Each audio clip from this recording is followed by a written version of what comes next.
Amis du soir, bonsoir. Je vous propose cette podcast making of pour vous montrer d'où on est parti pour faire la couverture des deux éditions et pourquoi elles sont légèrement différentes. On va d'abord commencer par là.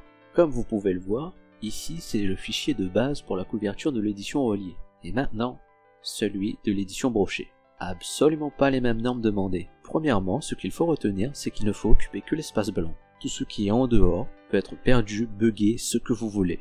Maintenant, parlons un peu de l'histoire de la couverture avant de passer aux étapes de la couverture finale. On a décidé d'utiliser la couverture de base de l'édition supprimée sur Amazon. C'était pour nous la chose la plus évidente à faire, mais aussi la plus facile, plutôt que de partir de zéro. Ensuite, il fallait juste réfléchir pour savoir comment on allait la mettre en valeur, puis le reste. Passons à l'étape 1. Comme vous pouvez le voir, pas de grande difficulté, on incorpore la couverture d'origine assez logiquement et judicieusement.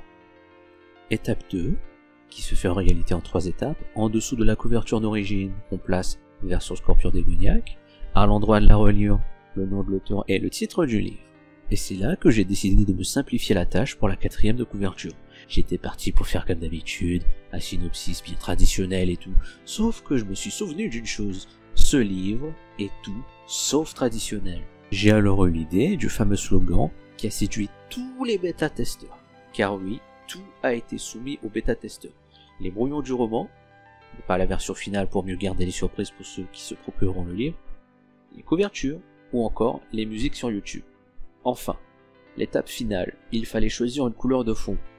Au début, je voulais mettre du noir, mais je me suis dit que ce n'était pas adéquat et ne donnerait pas l'effet que je voulais. C'est là que l'évidence a fini par me sauter aux yeux, utiliser la couleur qu'on voit derrière le titre, tout simplement. C'était celle qui mettait le mieux la couverture en valeur, sans être ni trop fade ni trop violente, juste ce qu'il faut. Un rose foncé des plus élégants. Du coup, cela nous a permis de remplir encore plus l'objectif d'origine, qui était de respecter et de mettre en valeur la couverture d'origine, qui n'a pas été faite par moi. Mais ne vous en faites pas, il existe un moyen très évident de savoir par qui a été faite la couverture.